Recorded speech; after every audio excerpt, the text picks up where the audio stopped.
Hi friends, ഇലക്ട്രോസ്റ്റാറ്റിക്സിന്റെ ഒന്നാമത്തെ രാജ്യം കഴിഞ്ഞ വീഡിയോയിലൂടെ നമ്മൾ കണ്ടു. ഓക്കെ, അറിയാലോ ഇലക്ട്രോസ്റ്റാറ്റിക്സിന്റെ ചാർജസ്, ചാർജിന്റെ പ്രോപ്പർട്ടീസ്, അങ്ങനെയുള്ള ലോകത്തൂടെ നമ്മൾ കഴിഞ്ഞ പ്രാവശ്യം സഞ്ചരിച്ചു. ആ ലോകം നിങ്ങൾക്ക് ഇഷ്ടമായിട്ടുണ്ടാവും എന്ന് പ്രതീക്ഷിക്കണം. ഇലക്ട്രോസ്റ്റാറ്റിക്സ്, റെസ്റ്റിലിരിക്കുന്ന ചാർജിന്റെ സ്റ്റഡി, അതിലെ രണ്ടാമത്തെ വീഡിയോ ആണ് ഇന്ന് നമ്മൾ ചെയ്യാൻ പോകുന്നത്. ഓക്കെ, ഇലക്ട്രോസ്റ്റാറ്റിക്സിന്റെ സെക്കൻഡ് പാർട്ട്. ഇലക്ട്രോസ്റ്റാറ്റിക്സ് എന്ന വിശാലമായ സാമ്രാജ്യത്തിലെ രണ്ടാമത്തെ ഗാർഡനിലേക്ക് നമ്മളുടെ സ്കാനിയ ബസ് സഞ്ചരിക്കുകയാണ്. നിങ്ങളോടൊപ്പം ഞാനും. ക്ലിയർ ആണല്ലോ? ഓക്കെ, കഴിഞ്ഞ ദിവസം നിങ്ങൾക്ക് 3 അസൈൻമെന്റ് തന്നിരുന്നു. ഒരിക്കൽ കൂടെ കണ്ടീഷൻസ് പറയുന്നു. നോട്ട്ബുക്കും പെന്നും എടുത്തിട്ടായിരിക്കണം എന്റെ വീഡിയോ നിങ്ങൾ കാണേണ്ടത്. കാണുമ്പോൾ തന്നെ അതിലുള്ള നോട്ട്സ് നിങ്ങളുടേതായ രീതിയിൽ നിങ്ങൾ എഴുതിയെടുക്കുക. ഓക്കെ, അതിലെ പ്രോബ്ലംസും എഴുതിയെടുക്കണം. അതിനുശേഷം നിങ്ങൾക്ക് അസൈൻമെന്റ് തരും. എന്തിനാ അസൈൻമെന്റ്? സാർ അടുത്ത വീഡിയോയിൽ അതിന്റെ ആൻസർ തരുമല്ലോ, അപ്പൊ നോക്കി ഞാൻ കോപ്പി ചെയ്തോളാലോ. ഒരു കാരണവശാലും ചെയ്യരുത്. അസൈൻമെന്റ് തരുന്ന ക്വസ്റ്റ്യൻസ് നിങ്ങൾക്ക് ചെയ്യാൻ പറ്റണം. ആ ക്വസ്റ്റ്യൻസ് നിർബന്ധമായിട്ടും അടുത്ത വീഡിയോക്ക് മുന്നേ ചെയ്യുക. ഈ ചാപ്റ്റർ കഴിയുമ്പോൾ ഏകദേശം 30ഓളം ക്വസ്റ്റ്യൻസ് നിങ്ങൾക്ക് അങ്ങനെ കിട്ടും. അതല്ലാതെ നമ്മൾ ചെയ്യുന്ന ഏകദേശം 50ഓളം ക്വസ്റ്റ്യൻസ് എന്ത് ചെയ്യും, ഈ രീതിയിലും ക്ലാസ്സിൽ ഡിറൈവ് ചെയ്തിട്ടും കിട്ടും. ഓക്കെ, അപ്പൊ 80 ക്വസ്റ്റ്യന്റെ ഒരു ബണ്ടിൽ നമ്മളെ കയ്യിലുണ്ടാവും. ഏറ്റവും അവസാനം ചെയ്യാൻ പോകുന്ന വീഡിയോ കഴിഞ്ഞ 5 വർഷങ്ങളിൽ ചോദിച്ച NEET, KEAM, JEE main questions ഉൾപ്പെടുന്ന ഒരു വീഡിയോ ആയിരിക്കും. ചാപ്റ്ററിന് അവസാനം ചെയ്തു പോവാം. ഓക്കെ, നമ്മൾ എത്തണം നിർബന്ധമായും വിശാലമായ എൻട്രൻസുകളുടെ ലോകത്തേക്ക്. ക്ലിയർ ആണല്ലോ? അപ്പോ അസൈൻമെന്റിൽ നിന്ന് തന്നെ നമുക്ക് തുടങ്ങാം. കഴിഞ്ഞ അസൈൻമെന്റിന്റെ ആൻസറുമായിട്ടാണ് ഈ വീഡിയോ നമ്മൾ സ്റ്റാർട്ട് ചെയ്യാൻ പോകുന്നത്. റെഡി ആണല്ലോ? അഗെയിൻ നിങ്ങളെ ബുക്കും പെണ്ണെടുക്കണ്ട, പെണ്ണ് പിടിച്ചാൽ മതി. ഓൺലി ഫോർ ജസ്റ്റിഫൈങ് അല്ലെങ്കിൽ ഓൺലി ഫോർ ചെക്കിങ്. നമ്മൾ ചെയ്ത് കഴിഞ്ഞിട്ടുണ്ട്, അത് ചെക്ക് ചെയ്യൽ മാത്രമാണ് നിങ്ങളുടെ ജോലി. അഥവാ ആരെങ്കിലും ചെയ്യാൻ വിട്ടിട്ടുണ്ടെങ്കിൽ അയാൾ മാത്രം അത് എഴുതിയെടുക്കണം. First question, how many electrons will present in a cup of water? ഇതായിരുന്നു ക്വസ്റ്റ്യൻ. നമുക്കറിയാം ഒരു കപ്പിലെ വെള്ളത്തിന്റെ മാസ് 250 ഗ്രാം. ഞാൻ തന്നെ പറഞ്ഞിരുന്നു മോളിക്കുലർ മാസ് ഓഫ് വാട്ടർ എത്രയായിരുന്നു? 18 ഗ്രാം. ശരിയല്ലേ? സോ 18 ഗ്രാമില് അവഗാഡ്രോ നമ്പർ. ഓക്കെ, 18 ഗ്രാമില് Avogadro number 6.023 into 10⁻23 electrons. Clear ആണല്ലോ? അത്രയും ഇലക്ട്രോൺസ് അല്ല, അത്രയും മോളിക്യൂൾസ്. ഓക്കെ, ഇനി 1 ഗ്രാമിൽ എത്രയായിരിക്കും വരിക? 6.023 into 10⁻23 divided by 18. അപ്പൊ 250 ഗ്രാമിൽ എത്രയാണ് വരിക? 250 ഗ്രാമില് 6.023 into 10⁻23 by 18 into 250. കറക്റ്റ് അല്ലേ? ഒരു ആറ്റത്തില് അല്ലെങ്കിൽ ഒരു വാട്ടർ മോളിക്യൂളില് എത്ര ഇലക്ട്രോൺസ് ഉണ്ടാവുക? ഒരു വാട്ടർ മോളിക്യൂളില് 2 ഹൈഡ്രജനും 1 ഓക്സിജനും ആണല്ലോ. അപ്പൊ 10 ഇലക്ട്രോൺ ഉണ്ടാവും ഒരു വാട്ടർ മോളിക്യൂളില്. ഓക്കെ, അപ്പൊ ഇത്രയും മോളിക്യൂൾസിൽ എത്ര ഇലക്ട്രോൺസ് ഉണ്ടാവും? 6.023 into 10⁻23 into 250 by 18 into 10. ഇനി NCERT കൊടുത്ത ക്വസ്റ്റ്യൻ ഇതല്ല കേട്ടോ.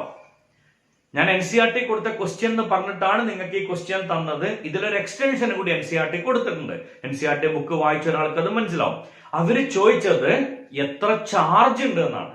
വളരെ സിമ്പിൾ. ഈ നമ്പറിനെ 1.6 into 10⁻⁻19.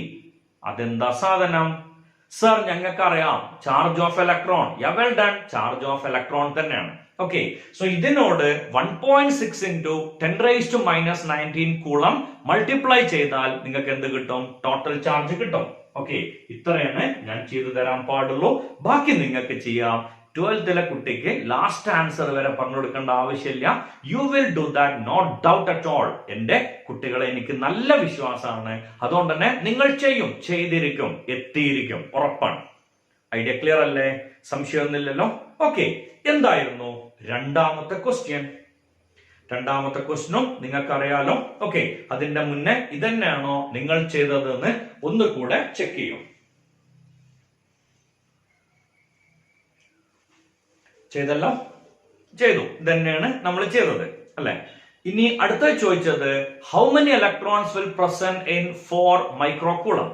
ഓക്കെ, 4 മൈക്രോകൂളത്തില് എത്ര ഇലക്ട്രോൺസ് പ്രസന്റ് ആണെന്നാണ് നമുക്കറിയാം. ഒരു കൂളം ചാർജില് 6.25 into 10⁻18 ഇലക്ട്രോൺസ്. സർ, ഇതെങ്ങനെ കിട്ടിയെന്ന് ആരും ചോദിക്കില്ലല്ലോ. കഴിഞ്ഞ ക്ലാസ്സിൽ നമ്മൾ പറഞ്ഞതാണ്, കഴിഞ്ഞ വീഡിയോയിൽ അത് കൃത്യമായിട്ട് പറഞ്ഞിട്ടുണ്ടായിരുന്നു. Okay, so 1 കൂളത്തിൽ 6.25 into 10⁻18 electrons. ഈ മൈക്രോ കൂൾ എത്രയാ? അയ്യോ, മൈക്രോ കൂളം എന്ന് പറഞ്ഞാൽ 10⁻⁻6 കൂളം. മില്ലി കൂളം എന്ന് പറഞ്ഞാലോ 10⁻⁻3 കൂളം. ഓക്കെ, മില്ലി എന്ന് പറഞ്ഞാൽ 10⁻⁻3, മൈക്രോ എന്ന് പറഞ്ഞാൽ 10⁻⁻6, നാനോ എന്ന് പറഞ്ഞാൽ 10⁻⁻9, പൈക്കോ എന്ന് പറഞ്ഞാൽ 10⁻⁻12. ഇത്ര ആയിരിക്കും നമുക്ക് ആവശ്യം ഉണ്ടാവുക. ക്ലിയർ ആണല്ലോ? ഓക്കെ, സോ അപ്പോ ഒരു മൈക്രോ കൂളത്തിൽ എത്ര ഉണ്ടാവും എന്ന് ചോദിച്ചാൽ ഇതിനോട് എന്തുകൊണ്ട് മൾട്ടിപ്ലൈ ചെയ്യണം? ഒരു മൈക്രോ എന്ന് പറഞ്ഞാൽ 10⁻⁻6. സോ ഇതിനെ 10⁻⁻6 കൊണ്ട് മൾട്ടിപ്ലൈ ചെയ്യാം. അപ്പോ 6.25 into 10⁻12.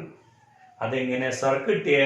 ഇവിടെ +18 ആണ്, 10⁻⁻6 കൊണ്ട് മൾട്ടിപ്ലൈ ചെയ്തു. അപ്പൊ നമുക്ക് ഇങ്ങനെ ആൻസർ കിട്ടി. അപ്പൊ 4 മൈക്രോ കൂളത്തിൽ എത്രയാവും? മതി സർ, ഇനി ചെയ്യണ്ട, ഞങ്ങൾക്കറിയാം. ഒരു ആപ്പിളിന് 20 രൂപയാണെങ്കിൽ 4 ആപ്പിളിന് 4 × 20. അതേപോലെ ഒരു മൈക്രോ കൂളത്തിൽ എത്രയാണെങ്കിൽ 4 മൈക്രോ കൂളത്തിൽ 4 into 6.25 into 10⁻12. അത്രയും മതിയല്ലോ? സംശയമില്ലല്ലോ? ഓക്കെ, ഒന്നാ ക്വസ്റ്റ്യൻ നോക്കിക്കോളൂ.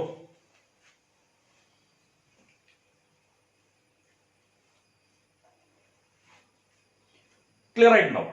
ആണല്ലോ? സംശയമൊന്നുമില്ലല്ലോ? ഓക്കെയാണ്. ഇനി മൂന്നാമത്തെ ക്വസ്റ്റ്യൻ നമുക്കറിയാലോ. എന്താണ് മൂന്നാമത്തെ ക്വസ്റ്റ്യൻ?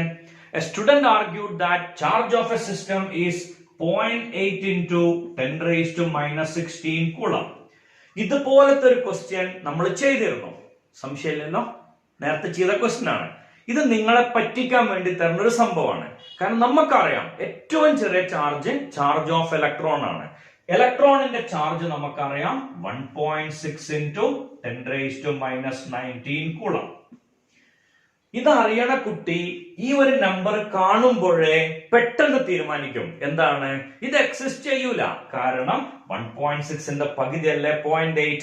ഒരു ചെറിയ കാര്യം വിട്ടുപോയി. എന്തായിരുന്നു ആ കാര്യം? വളരെ സിമ്പിൾ. ഇതിന്റെ പവർ 10⁻⁻6 ആണ്, സോറി -16 ആണ്. ക്ലിയർ? സോ നമുക്കറിയാം Q ഈക്വൽ ടു ±NE. Qന് പകരം 0.8 into 10⁻⁻16 equal to N into 1.6 into 10⁻⁻19. ഇതൊന്ന് N കാണാൻ നിങ്ങൾക്ക് അറിയാലോ. ഓക്കെ, ഇതിൽ നിന്ന് N കണ്ടാൽ you will get A positive number. Okay, 500 എന്നാണ് നമ്പർ വരിക. എഗെയിൻ അത് എങ്ങനെ കിട്ടും എന്നുള്ളത് നിങ്ങൾക്ക് അറിയാം. 500 ആണ് അതിന്റെ ആൻസർ വരിക. അപ്പൊ നമ്മൾ എന്താ പറയാ? ആ സിസ്റ്റം എക്സിസ്റ്റ് ചെയ്യുമെന്ന് പറയോ അതോ എക്സിസ്റ്റ് ചെയ്യൂല എന്ന് പറയോ? നിങ്ങൾക്കറിയാം സർ, ഫുൾ നമ്പർ വന്നാൽ ആ സിസ്റ്റം എക്സിസ്റ്റ് ചെയ്യും. ക്ലിയർ അല്ലേ? സോ അസൈൻമെന്റ് പാർട്ട് കംപ്ലീറ്റ് ആയിട്ടും ക്ലിയർ ആയിട്ടുണ്ടാവുമെന്ന് പ്രതീക്ഷിക്കണം. Okay, come back. സോ നമ്മളുടെ ടോപ്പിക്കിലേക്ക് കയറാം. കഴിഞ്ഞ വർഷം ഗ്രാവിറ്റേഷൻ എന്ന് പറഞ്ഞ ചാപ്റ്ററിൽ നമ്മൾ പഠിച്ച ഒരു law, Newton's law of gravitation. അയ്യോ, അത് എളുപ്പല്ലേ? ആ ലോ നമ്മൾ കൃത്യമായിട്ട് അറിയാം. Any two mass in this universe will attract with a force which is directly proportional to product of their masses and inversely proportional to square of distance between them. ഇതല്ലേ Newton's law of gravitation? അതെ, നമുക്കറിയാം. Okay, fine. ഇങ്ങനെ ഒരു equation കിട്ടിയാൽ എന്തായിരിക്കും അടുത്ത step? F is equal to G m1 m2 divided by r square. സംശയമില്ലല്ലോ. ഈ ഫോഴ്സിനെയാണ് നമ്മൾ എന്ത് പേരിട്ട് വിളിച്ചേ? Newton's law of gravitation. Okay, അത് നമുക്ക് നല്ലോണം അറിയാം. ഈ ലോകത്തിൽ ഏത് മാസുമ്പിലും എക്സിസ്റ്റ് ചെയ്യണ ഫോഴ്സ് ആണ് Newton's law of gravitation. Sir, ഇത് ഫസ്റ്റ് ഇയറിൽ പഠിച്ചതല്ലേ? ആണ്. പിന്നെന്തിനാണ് അത് ഇവിടെ പറഞ്ഞെന്നൊരു സംശയം ഉണ്ടാവും. ഈ ടോപ്പിക് വന്നത് രണ്ട് മാസുകൾ തമ്മിലുള്ള ഫോഴ്സ് ആണെങ്കിൽ ഇവിടെ വരുന്നത് രണ്ട് ചാർജുകൾ തമ്മിലുള്ള ഫോഴ്സ് ആണ്. ആ ലോന്റെ പേരാണ് Coulomb's law. Coulomb's law. Okay, Coulomb's law ഇതേപോലെയാണ് കൂളംസ് ലോ. രണ്ട് ചാർജുകൾ, ഒന്നാമത്തെ ചാർജ് Q1, രണ്ടാമത്തെ charge Q2, separated by a distance r. ഓക്കെ, രണ്ട് ചാർജുകൾ, ഒന്നാമത്തെ ചാർജ് Q1, രണ്ടാമത്തെ charge Q2, they are separated by a distance r. ഇവർക്കിടയിലുള്ള ഫോഴ്സ് ആണ് കൂളം പറഞ്ഞത്. വെറുതെ ഞാനിത് പറയണതിന്റെ മുന്നേ നിങ്ങൾക്ക് ഇത് ബ്രെയിനിലൂടെ കൊണ്ടുപോകാൻ പറ്റുമോ എന്നൊന്ന് ചെക്ക് ചെയ്ത് നോക്കൂ. രണ്ട് മാസുകൾ തമ്മിലുള്ള ഫോഴ്സ് ആണെങ്കിൽ ഒന്നാമത്തെ മാസ് m1, രണ്ടാമത്തെ mass m2, they are separated by a distance r, then force is proportional to m1 m2 by r square. അങ്ങനെയാണെങ്കിൽ ഇവിടെ എന്തായിരിക്കും ഫോഴ്സ് വരിക? സർ, മനസ്സിലായി, ഞങ്ങൾക്കറിയാം എന്താ force. Force is directly proportional to Q1 into Q2. Force is inversely proportional to r square. അപ്പൊ നമുക്ക് എഴുതാം F is proportional to Q1 Q2 by r square. Force is proportional to Q1 Q2 divided by r square. ഇതാണ് Coulomb's law. അത് കേൾക്കുമ്പോ തന്നെ ഒരുവിധ ആൾക്കൊക്കെ സംഭവം മനസ്സിലാവും. ഇതെങ്ങനെ ഡിഫൈൻ ചെയ്യാം? ഈ രണ്ടെണ്ണം ഡിഫൈൻ ചെയ്താൽ പോരെ? എങ്ങനെ ഡിഫൈൻ ചെയ്യാം ഞാൻ പറയേണ്ട ആവശ്യമില്ല. എന്നാലും ഒരു സൗകര്യത്തിൽ, ഒരു മനസമാധാനത്തിന് വേണ്ടി പറയുന്നു. The force is directly proportional to product of their charges and force is inversely proportional to square of distance between them. Clear ആണോ? കൃത്യമായിട്ട് ആ രണ്ടെണ്ണം നോക്കി വായിക്കാം, വേറെ ഒന്നും ചെയ്യാനില്ല. വളരെ സിമ്പിൾ ആയിട്ട് അത് കിട്ടും. The force is directly proportional to product of their charges and force is inversely proportional to square of distance between them. അതീ ഒരൊറ്റ ഇക്വേഷൻ നോക്കിയാൽ മനസ്സിലാവില്ലേ? ആവും, ഉറപ്പാണ്. Force is directly proportional to product of their charges and inversely proportional to square of distance between them. ഇതിങ്ങനെ പറയുമ്പോഴേ ഭയങ്കര എളുപ്പമാണ് സംസാരം, ഒരു ബുദ്ധിമുട്ടും ഇല്ല. അത് സിമ്പിൾ അല്ലേ? Force is proportional to product of Q1 and Q2. അതിന്റെ മീനിങ് എന്താ? Q1 Q2 കൂടിയ ഫോഴ്സ് കൂടും.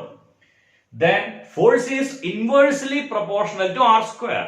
ഡിസ്റ്റൻസ് കൂടി കൂടി വന്ന ഫോഴ്സ് കുറഞ്ഞു കുറഞ്ഞു വരും. ഓക്കെ, എനിക്കിത് പറഞ്ഞപ്പോ ഈ ലോ പഠിച്ച സമയത്ത് എനിക്കൊരു സംശയം ഉണ്ടായിരുന്നു.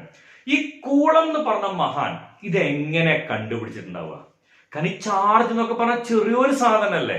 സോ ഇത് വെച്ചിട്ട് ഈ മഹാന് അല്ലെങ്കിൽ ഈ സയന്റിസ്റ്റിന് എങ്ങനെ ഇങ്ങനെ ഒരു ലോ കിട്ടിയിട്ടുണ്ടാവും? 5 സെക്കൻഡ് ടൈം ഒന്ന് ആലോചിച്ച് നോക്കൂ. ചാർജുകൾ കൂടുമ്പോ ഫോഴ്സ് കൂടി കൂടി വരുന്നു, ഡിസ്റ്റൻസ് കൂടുമ്പോ ഫോഴ്സ് കുറഞ്ഞു കുറഞ്ഞു വരുന്നു. എങ്ങനായിരിക്കും കൂളം കണ്ടുപിടിച്ചിട്ടുണ്ടാവുക? ഇനി അതിന്റെ കൂടെ ഒരു ഹിന്റും കൂടെ തരാം. ഈ കൂളത്തിന് ചാർജ് എന്താന്ന്, മീൻസ് എത്രയാണ് എമൗണ്ട് ഓഫ് ചാർജ് എന്നുള്ളതിനെ പറ്റി ഒരു ഐഡിയ അറിയണ്ടായിരുന്നില്ല. കൂളം എന്ന് പറഞ്ഞ സയന്റിസ്റ്റിന് ചാർജിന്റെ യൂണിറ്റ് കൂളാണ്, പക്ഷെ അദ്ദേഹത്തിന് മില്ലി കൂളോ മൈക്രോ കൂളോ ഇങ്ങനത്തെ സംഭവങ്ങളൊന്നും വല്ലാണ്ട് അറിഞ്ഞിരുന്നില്ല എന്നുള്ളതാണ്. സോ ചാർജിനെ പറ്റി കൂടുതൽ അറിയാത്ത കൂളം കണ്ടുപിടിച്ചു വ്യക്തമായിട്ട് ചാർജ് കൂടിയ ഫോഴ്സ് കൂടും, ഡിസ്റ്റൻസ് കൂടിയ ഫോഴ്സ് കുറയും. ഇതെങ്ങനായിരിക്കും കൂളം കണ്ടുപിടിച്ചിട്ടുണ്ടാവുക? ഇത് ഓൺലി എക്സ്പെരിമെന്റൽ ആട്ടോ. എന്ന് പറഞ്ഞാൽ ഈ ലോ തിയററ്റിക്കൽ ആയിട്ട് കണ്ടുപിടിച്ചതല്ല, എക്സ്പെരിമെന്റലി കണ്ടുപിടിച്ചിട്ടാണ് അതിന്റെ ബാക്കി കാര്യങ്ങളൊക്കെ ചെയ്തത്. Okay, so you will get 5 seconds. In that time, can you assess how Coulomb find out this law?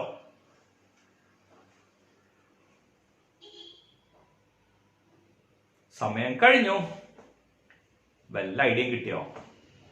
ഒന്നും കിട്ടിയിട്ടുണ്ടാവില്ല, ഞാൻ പ്രതീക്ഷിക്കണം. ഓക്കെ, അത് കുറെ ഏതൊക്കെയോ ബുക്ക് വായിച്ചപ്പോഴാണ് എന്തൊക്കെയോ ഐഡിയ കിട്ടിയത്. പക്ഷെ അതിനേക്കാൾ സുന്ദരമായിട്ട് നമ്മൾ ഏറ്റവും പ്രിയപ്പെട്ട NCERT ടെക്സ്റ്റ് ബുക്ക് അതിന്റെ കാരണം എഴുതിയിട്ടുണ്ട്. കൂളം ചെയ്തത് ഇത്രേ ഉള്ളൂ. 2 ഈക്വൽ ചാർജുള്ള ഓബ്ജക്ട്സ് എടുത്തു. 2 ഈക്വൽ ചാർജുള്ള ബോളുകളാണ് കൂളം എടുത്തത്. ഈ ബോളുകൾക്കിടയിലുള്ള ഫോഴ്സ് മനസ്സിലാക്കാൻ എളുപ്പമാണല്ലോ. എന്ത് ചെയ്താൽ മതി? ഈ ബോളുകളെ ഒരു പ്രത്യേക സ്ഥലത്ത് വെച്ചിട്ട് ഇവര് തമ്മിൽ അട്രാക്ഷൻ ആണെങ്കിൽ, ഇത് ഇങ്ങോട്ടാ വരണമെന്നുണ്ടെങ്കിൽ നമ്മൾ ഇവിടെ എന്തെങ്കിലും കെട്ടിത്തൂക്കിയാൽ പോലും നമുക്ക് ആ ഫോഴ്സ് കാണാം. കാരണം ഇതിനെ ബാലൻസ് ചെയ്യണ ഫോഴ്സ് ഇവിടെ ഉണ്ടെങ്കിൽ അത് ഇക്വിലിബ്രിയത്തിലാവും. സെയിം മാസ് ഇവിടെ ഉണ്ടെങ്കിൽ അത് ഇക്വിലിബ്രിയത്തിലാക്കാൻ ബുദ്ധിമുട്ടില്ല. ഓക്കെ, അപ്പോ 2 ചാർജുകളെ ഏതോ ഡിസ്റ്റൻസിൽ കൊണ്ടുപോയി വെച്ചപ്പോ അവർക്കിടയിലുള്ള ഫോഴ്സ് കൂളം കാൽക്കുലേറ്റ് ചെയ്തു. ഇനി ചാർജ് കുറഞ്ഞാൽ ഫോഴ്സ് എന്ത് കിട്ടുമെന്ന് കണ്ടുപിടിക്കണം. ഈ 2 ചാർജുകൾ കുറഞ്ഞാലാണ് കൂളം ആദ്യം ആലോചിച്ചത്, കൂടിയാലല്ല. കൂടണം എന്നുണ്ടെങ്കിൽ പണിയാണ്. കാരണം ചാർജിനെ പറ്റി അറിയാണ്ട് ചാർജ് കൂടുവോ ചാർജ് കുറയോ എന്ന് കൃത്യമായിട്ട് പറയാൻ പറ്റില്ല. ഈ ചാർജ് എങ്ങനെ കുറയ്ക്കുക? വളരെ സിമ്പിൾ ആയിട്ടാണ് കൂളം ചെയ്തത്. ഇത് 2 ബോളുകളാണെങ്കിൽ ഇതേപോലത്തെ ചാർജ് ഇല്ലാത്ത ബോൾ എടുത്തു. അതെങ്ങനെ ചാർജ് ഇല്ലാത്ത ബോൾ എടുക്കുക? അട്രാക്ഷനോ റിപ്പൽഷനോ ഒന്നും ഇല്ലാത്ത 2 ബോളുകൾ ചെക്ക് ചെയ്തു. അങ്ങനെ ഫോഴ്സുകളൊന്നും ഇല്ലാത്ത 2 ബോളുകൾ സെലക്ട് ചെയ്തു. അതിനെ ഇതിന്റെ മുകളിൽ കൊണ്ട് ടച്ച് ചെയ്തു. കൂളത്തിന്റെ ബുദ്ധി ആലോചിക്കുക. ഇതിന്റെ ചാർജ് Q, ഇതിന്റെ ചാർജ് Q. ഇത് 0, ഇത് 0. അങ്ങനെ 2 തമ്മിലാണ് കൂട്ടിമുട്ടിയാലേ എന്താ സംഭവിക്കുക? ഉറപ്പല്ലേ, ഒന്നിന് ചാർജ് ഉണ്ട് മറ്റേ ചാർജ് ഇല്ല. ചാർജുകൾ ഷെയർ ചെയ്യപ്പെടും. അങ്ങനെ ഷെയർ ചെയ്യുമ്പോൾ ഇതിന്റെ ചാർജ് Q/2, ഇതിന്റെ ചാർജ് Q/2, ഇത് Q/2, ഇത് Q/2. ഓക്കെ, ക്ലിയർ ആണല്ലോ? സംശയമൊന്നുമില്ലല്ലോ പറഞ്ഞേ. ഇനി ഇതിനെ റിമൂവ് ചെയ്തു. ഇതിനെ റിമൂവ് ചെയ്തപ്പോ ഇപ്പൊ ഉള്ള ഫോഴ്സ് എന്താ നോക്കി. എന്താ സംഭവിക്കാൻ നിങ്ങൾക്ക് ഊഹിക്കാം ഈ തിയറി പ്രകാരം. ഓക്കെ, എന്ന് പറഞ്ഞ 2 ചാർജുകളും കുറഞ്ഞപ്പോ ആ ഫോഴ്സ് കുറഞ്ഞു. ഓക്കെ, ഫോഴ്സ് കുറഞ്ഞു എന്ന് പറഞ്ഞാൽ ഇവരോട് പോന്നിട്ടുണ്ടാവും, ഉറപ്പല്ലേ? കാരണം ഇത് രണ്ടും കറക്റ്റ് ആയിട്ട് നിൽക്കുകയാണെങ്കിൽ ഈ mg അവിടെ അപ്പോഴും ആക്ട് ചെയ്യുമല്ലോ. ഓക്കെ, അത് നേരെ നീങ്ങിയിട്ടുണ്ടാവും. അപ്പൊ എനിക്ക് മനസ്സിലായി ഫോഴ്സ് കുറഞ്ഞു. ഇനിയും ചാർജ് കുറഞ്ഞാൽ എന്താ സംഭവിക്കാൻ നോക്കി. ഓക്കെ, അങ്ങനെ നോക്കിയപ്പോ അതിനെന്താ വഴി എന്നുള്ളത് വീണ്ടും ചെക്ക് ചെയ്തു. വല്ല ഐഡിയയും കിട്ടിയോ? അതന്നെ, വീണ്ടും അൺചാർജഡ് ആയിട്ടുള്ള 2 ബോളുകൾ ഇവിടെ കൊണ്ടുപോയി വെക്കാം. അങ്ങനെ കൊണ്ടുപോയി വെച്ചാൽ ഇത് Q/2, ഇത് 0, ഇത് Q/2, ഇത് 0. ഇതിന്റെ ആവറേജ് എങ്ങനെ കാണുക? അയ്യോ, അതെങ്ങനെയാ അറിയില്ലേ? വളരെ സിമ്പിൾ അല്ലേ? Q/2 plus 0/2. Answer will be Q/4. So ഇത് Q/4 ആയിട്ട് മാറും. ഇത് Q/4, ഇത് Q/4, ഇത് Q/4. ഇനി ഇതിനെ റിമൂവ് ചെയ്തു. അപ്പൊ വീണ്ടും ഫോഴ്സ് കുറഞ്ഞു. ഓക്കെ, സോ Q വെച്ചപ്പോഴുള്ള ഫോഴ്സ് ഇല്ല. Q/2 വെച്ചപ്പോ അത്രയും ഫോഴ്സ് ഇല്ല. Q/4 വെച്ചപ്പോ അപ്പോ ചാർജുകൾ കുറഞ്ഞു വരികയാണെങ്കിൽ ഫോഴ്സ് കുറയുന്നാണ് കൂളം പഠിച്ചത്. അപ്പൊ പിന്നെ അയാൾക്ക് ആലോചിച്ചാൽ മനസ്സിലാവില്ലേ? ഇത്രയും ബുദ്ധിയുള്ള ആൾക്ക് റിവേഴ്സ് ആലോചിക്കാൻ ഒരു ബുദ്ധിമുട്ടുണ്ടാവില്ല. എന്താ ആലോചിച്ചു? അപ്പൊ ചാർജ് കൂടി വന്നാൽ എന്ത് സംഭവിക്കും? ഫോഴ്സ് കൂടി വരും. ഡിസ്റ്റൻസിന്റെ കാര്യം വളരെ ഈസി ആയിട്ട് ഈ തിയറിയിൽ നിന്ന് കിട്ടും. ഇത്രയും ദൂരത്ത് വെച്ചപ്പോ ഉള്ള ഫോഴ്സിനേക്കാൾ കൂടുതലായിരിക്കും കുറച്ചടുത്ത് വെച്ചാൽ. കാരണം വെറുതെ ആലോചിക്കാം, ഒരു മില്ലിഗ്രാം ഇത്രയും പോന്ന 2 മാസുകളെയാണ് ഇയാള് ബാലൻസ് ചെയ്തിരുന്നത്. ഓക്കെ, ഇതിനെ കുറച്ച് അടുത്തേക്കാണ് വെച്ചപ്പോ ഈ ബോൾ വീണ്ടും അടുത്തേക്കാണ് പോകുന്നു എന്ന് പറഞ്ഞാൽ അതിന്റെ അർത്ഥം ഫോഴ്സ് കൂടിയെന്നല്ലേ? അതിനെ ഒരുപാട് പ്രാവശ്യം ഈ പറഞ്ഞ പോലെ ഉറക്കത്തിന് നീറ്റപ്പോ കിട്ടിയതാവില്ലല്ലോ, കുറെ ആലോചിച്ചിട്ടല്ലേ കിട്ടിയിട്ടുണ്ടാവുക. ഈ ബേസിൽ നിന്നാണ് കൂളം ഈ ഇക്വേഷനിലേക്ക് എത്തിയത്. ഐഡിയ ക്ലിയർ ആയില്ലേ? ഇനി ഒന്നും കൂടി ആലോചിച്ചാൽ ഇതിനെപ്പറ്റി ഒന്നും കൂടി നമ്മൾ ചിന്തിച്ച് ഈ വീഡിയോ ഒന്നും കൂടെ റിവൈൻഡ് ചെയ്ത് കണ്ടാൽ കൃത്യമായിട്ട് മനസ്സിലാവും എങ്ങനെ കൂളം ഈ രീതിയിലേക്ക് എത്തി. ഓക്കെ, കൃത്യമായിട്ട് ഐഡിയ കിട്ടിയിട്ടുണ്ടാവുമല്ലോ. സോ കൂളംസ് ലോ നമുക്കറിയാം. എന്താ Coulomb's law? The force between 2 charges is directly proportional to, ഒന്ന് കൂട്ടിക്കോളൂ പഞ്ച്. എങ്ങനെ പഞ്ച് കൂട്ടുക? Electrostatic force. Electrostatic force between 2 charges is directly proportional to product of their charges. കാരണം നടുവില് into sign ആണ്. Okay. So force, electrostatic force between two charges is directly proportional to product of their charges and inversely proportional to square of distance between them. എവിടുന്ന് എങ്ങോട്ടുള്ള ഡിസ്റ്റൻസിന്റെ square ആ? ഒരു ചാർജിന്റെ സെന്ററിൽ നിന്നും അടുത്ത ചാർജിന്റെ സെന്റർ വരെ പോയിന്റ് ചാർജുകൾക്കിടയിൽ മാത്രമേ കൂളം ഫോഴ്സ് വർക്ക് ചെയ്യുള്ളൂ. ഓക്കെ, സോ ഒരു ചാർജിന്റെ സെന്ററിന്ന് അടുത്ത ചാർജിന്റെ സെന്റർ വരെയാണ് കൂളംസ് ലോയിലെ ഫോഴ്സ് എക്സിസ്റ്റ് ചെയ്യാം. ക്ലിയർ അല്ലേ? Force between two charges is directly proportional to product of their charges and inversely proportional to square of distance between them. Idea clear? ഞാൻ അത് വെറുതെ തത്തമ്മേ പൂച്ച ആവരുത്. ഈ ഇക്വേഷൻ നമ്മളെ ബ്രെയിനിന്റെ XD സ്ക്രീനിൽ തെളിഞ്ഞു നിൽക്കണം. കൂളംസിലോ ചോദിച്ചാൽ ഇത് നോക്കി വായിക്കാൻ നമ്മൾ ചെയ്യേണ്ടത്. ഫോഴ്സ് ആര് തമ്മിലുള്ള? Between two charges. എങ്ങനെയാണ് ആ force? Is directly proportional to product of their charges and inversely proportional to square of distance between them. Inversely proportional to square of distance ആവുകൊണ്ട് ഇതിനെ നമ്മൾ വിളിക്കാം inverse square law in electrostatics എന്നാണ്. Coulomb's law is called inverse square law in electrostatics. Idea കൃത്യമായിട്ട് മനസ്സിലായില്ലേ? So we know Coulomb's law.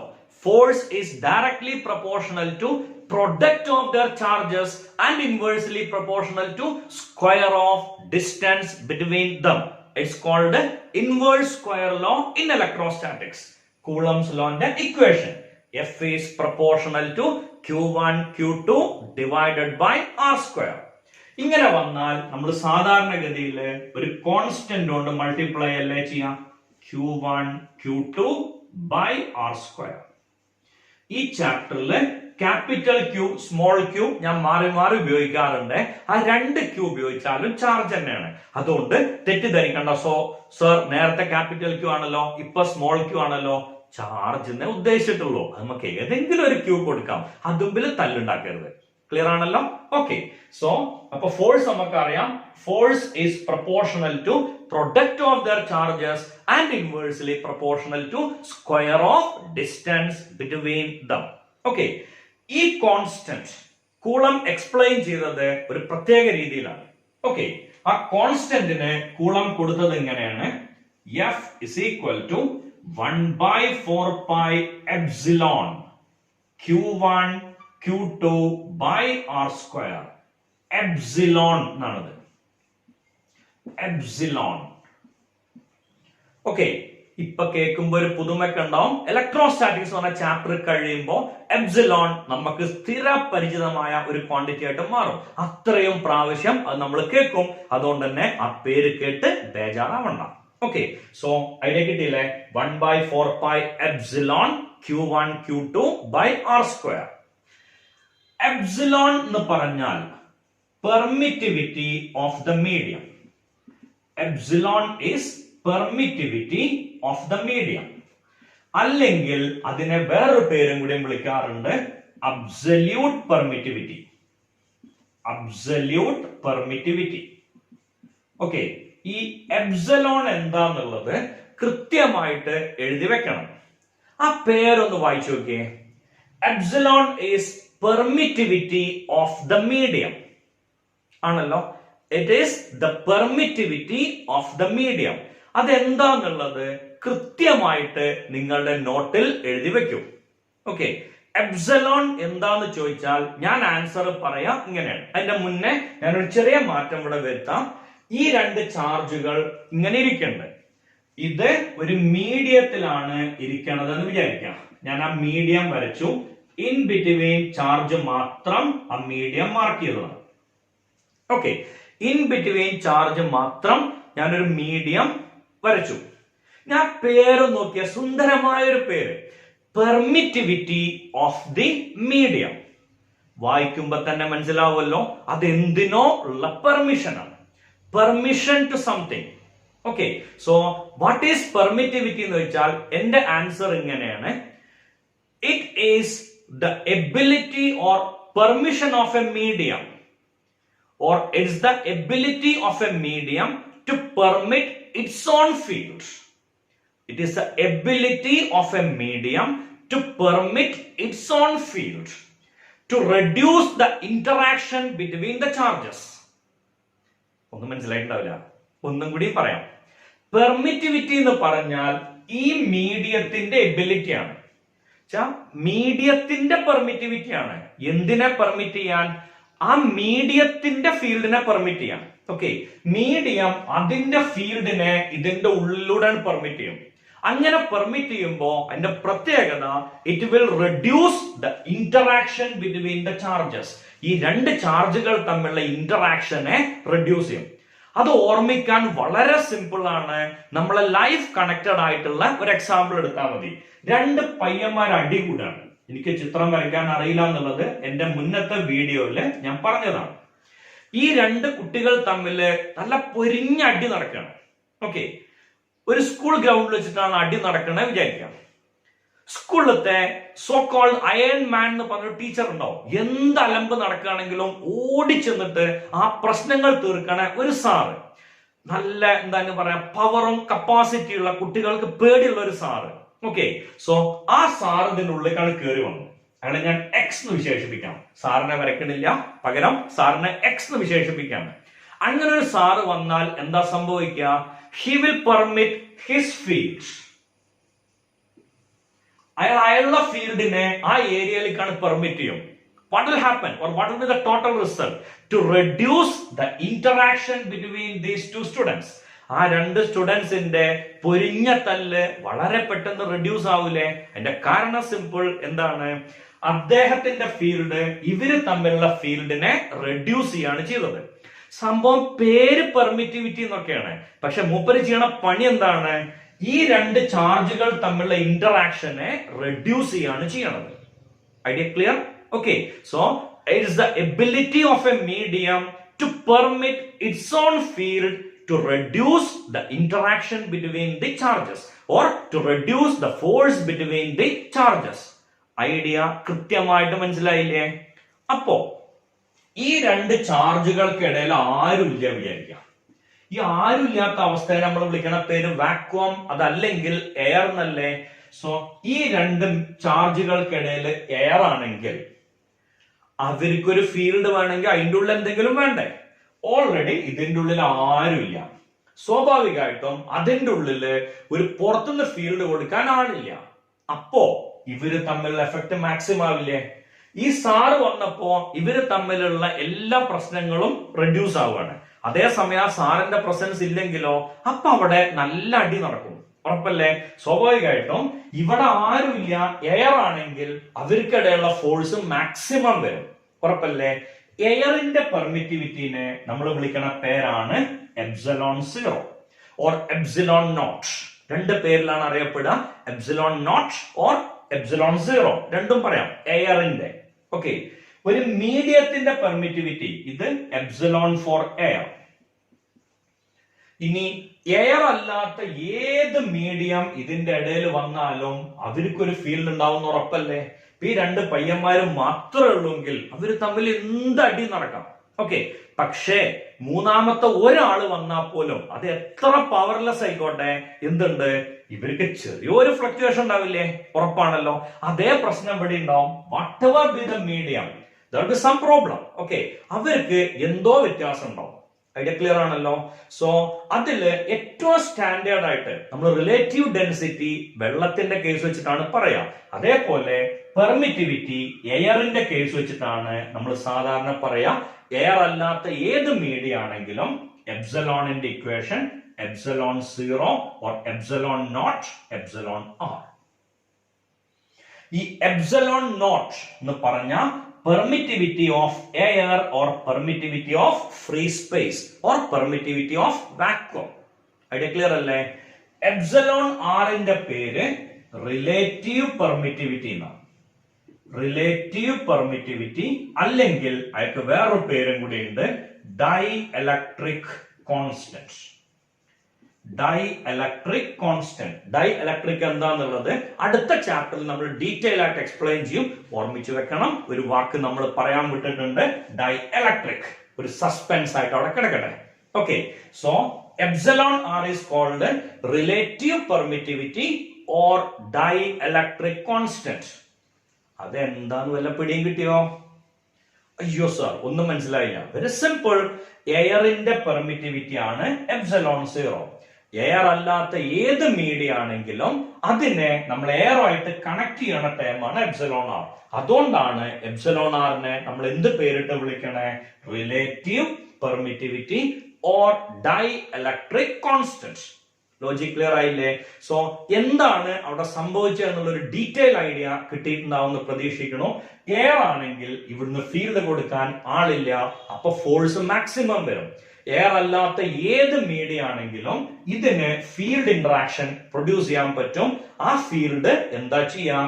ഈ രണ്ട് ചാർജുകൾ തമ്മിലുള്ള ഫോഴ്സിനെ റെഡ്യൂസ് ചെയ്യാണ് ചെയ്യാം. ഓക്കെ, അപ്പൊ ഏറ്റവും വലിയ ഫോഴ്സ് എക്സിസ്റ്റ് ചെയ്യാം ഈ രണ്ട് ചാർജുകൾ എയറിൽ ഇരിക്കുമ്പോഴാണ്. വേറെ ഏത് മീഡിയ ആണെങ്കിലും എന്ത് സംഭവിക്കും? അതിന്റെ ഫോഴ്സ് റെഡ്യൂസ് ചെയ്യും. ഓക്കെ, ഇനി അപ്പൊ എയറിന്റെ കേസിൽ നമ്മൾ എഴുതി. ഇനി എപ്സിലോൺ 0ന്റെ വാല്യൂ പറയൂല. എപ്സിലോൺ 0ന്റെ വാല്യൂ പറഞ്ഞതിന്റെ മുന്നേ നിങ്ങൾക്കൊരു ജോലി ഉണ്ടാവും. എന്തായിരിക്കും ആ ജോലി? അതിന്റെ യൂണിറ്റ് കാണണം, അതിന്റെ ഡയമെൻഷൻ കാണണം. ഓക്കെ, എപ്സിലോൺ 0ന്റെ യൂണിറ്റ് കാണണം, എപ്സിലോൺ 0ന്റെ ഡയമെൻഷൻ കാണണം. ഓക്കെ, സോ ഇത് പോസ് ചെയ്തിട്ട് നിങ്ങൾ തന്നെ അതിന്റെ യൂണിറ്റ് കാണുക, ഡയമെൻഷൻ കാണുക. ഓക്കെ, ഞാൻ യൂണിറ്റും ഡയമെൻഷനും പറയും ഇതിലെ കുറച്ച് എക്സ്പ്ലനേഷന് ശേഷം. തൽക്കാലം നമുക്ക് ഇതിന്റെ വാല്യൂ ഇവിടെ എഴുതിയിടാം. 8.854 into 10⁻⁻12. യൂണിറ്റ് പറയൂല. ഓക്കെ, യൂണിറ്റ് പിന്നീട് പറയും, ഇപ്പൊ പറയില്ല. ക്ലിയർ അല്ലേ? ഓക്കെ ആണ്. ഇനി എപ്സിലോൺ ആർ എന്നുള്ളത് എയറിന്റെ കേസിൽ എപ്സിലോൺ ആർ എത്രയായിരിക്കും? ഏത് മീഡിയത്തിന്റെയും എപ്സിലോൺ ആണ് എപ്സിലോൺ 0 എപ്സിലോൺ ആർ. ഏത് മീഡിയത്തിനും ഈ ഇക്വേഷൻ വാലിഡ് ആണ്. അപ്പൊ എയറിനും വാലിഡ് ആവണ്ടേ? ആവും, ഉറപ്പാണ്. അപ്പൊ എയറിന്റെ കേസിൽ എപ്സിലോൺ ആർ എത്രയായിരിക്കും? മനസ്സിലായി സർ? കാരണം ഇയാളില്ല എയറിന്റെ കേസിൽ. അവിടെ അങ്ങനെ ഒരാൾ ഇല്ലാണ്ട് നമുക്ക് എഴുതണമെങ്കിൽ അതിന്റെ വാല്യൂ എത്ര ആയിരിക്കണം? No doubt 1. Okay, so epsilon r for air is 1. വാട്ടറിന്റെ കേസിൽ എപ്സിലോൺ ആർ 82 ആണ്. വാട്ടറിന്റെ കേസിൽ എപ്സിലോൺ ആർ 82 ആണ്. ക്ലിയർ ആണല്ലോ? Okay, then good conductors in the കേസിൽ എപ്സിലോൺ ആർ ഈസ് ഇൻഫിനിറ്റി. വെള്ളത്തിന്റെ കേസിൽ ഇവിടെ എഴുതാം, കൺഫ്യൂഷൻ ഉണ്ടാവില്ലല്ലോ, അല്ലെങ്കിൽ ഇവിടെ എഴുതാം. For water epsilon R is 82. For good conductors epsilon R is infinity. അതിന്റെ അർത്ഥം ഒന്ന് ആലോചിച്ച് നോക്കിയേ. ഈ കണ്ടക്ടർ ആണ്, ഇതിന്റെ ഇടയിൽ കണ്ടക്ടർ ആണ് ഇരിക്കണമെങ്കിൽ കണ്ടക്ടർ അതിന്റെ ഫുൾ ഫീൽഡിനെ കടത്തിവിടും. കാരണം ഇൻഫിനിറ്റ് സപ്പോർട്ടാണ്. എന്തിന് ഇൻഫിനിറ്റ് സപ്പോർട്ട്? അതിന്റെ ഫീൽഡ് പാസ് ചെയ്യിക്കാൻ. ഈ കണ്ടക്ടറിന്റെ ഫീൽഡ് പാസ് ചെയ്യിക്കാൻ ഇൻഫിനിറ്റ് സപ്പോർട്ടാണ്. ഓക്കെ, അതിന്റെ അർത്ഥം ഈസി ആയിട്ട് മനസ്സിലായില്ലേ? ഇയാളായുള്ള ഫോഴ്സ് ഫുള്ളാണ് പാസ് ചെയ്യിച്ചു. നമ്മളെ ഹിറ്റ്ലർ മാഷെ പോലെ. അല്ലെങ്കിൽ ഹിറ്റ്ലർ എന്ന് പറയാൻ പാടില്ല, നല്ല മാഷാവും. കാരണം സ്കൂളിന് വേണ്ടി നല്ല കാര്യങ്ങൾ ചെയ്യണ ആളോ. അപ്പോ ഞാൻ ആ വാക്ക് പിൻവലിച്ചു. ഓക്കെ, എന്തായാലും പറയാ, നിരുപാധികം പിൻവലിച്ചു. പകരം ആ സ്കൂളിന്റെ എല്ലാവർക്കും ഇടപെടുന്ന ഒരു അയൺമാൻ എന്ന് പറഞ്ഞാൽ പവർ കൂടിയ ഒരു മാഷ്. ആ മാഷിന്റെ എഫക്ട് ഫുള്ളാണ് വന്നു. കണ്ടക്ടറിന്റെ പോലെ ഇവര് തമ്മിലുള്ള ഫുൾ ഫോഴ്സും ഇല്ലാണ്ട്. ഉറപ്പാണല്ലോ ഐഡിയ? അല്ലെങ്കിൽ കൃത്യമായിട്ട് മനസ്സിലായിട്ടുണ്ടാവുമല്ലോ. സോ കണ്ടക്ടറിന്റെ എപ്സിലോൺ ആർ ഇൻഫിനിറ്റി ആണ് എന്ന് പറഞ്ഞാൽ അതിന്റെ ഫോഴ്സ് എന്തായിട്ട് മാറും? 0 ആയിട്ട് മാറും. ആര് തമ്മിലുള്ള ഫോഴ്സ്? ചാർജുകൾ തമ്മിലുള്ള ഫോഴ്സ് 0 ആയിട്ട് മാറും. അപ്പൊ നമുക്കൊരു കൺക്ലൂഷനിലെത്താം. ഇൻസുലേറ്ററിൽ എപ്സിലോൺ ആറിന്റെ വാല്യൂ ലോ ആണ്, കണ്ടക്ടറിൽ എപ്സിലോൺ ആറിന്റെ വാല്യൂ ഹൈ ആണ്. കൃത്യമായിട്ട് കിട്ടിയല്ലോ? സോ നേരത്തെ പറഞ്ഞ കാര്യങ്ങൾ ഞാൻ വെറുതെ ഒരിക്കൽ കൂടെ എഴുതിയിട്ടുണ്ട്. കൂളംസ് ലോ, രണ്ട് ചാർജുകൾക്കിടയിലുള്ള force F is equal to K into Q1 Q2 by R square. K എന്നുള്ളത് നമ്മൾ മാറ്റി എഴുതി 1/4 pi epsilon Q1 Q2 by R square. Epsilon equal to epsilon 0 epsilon R. Okay, epsilon എന്ന് പറഞ്ഞാൽ എന്തായിരുന്നു? Permittivity of the medium or absolute permittivity.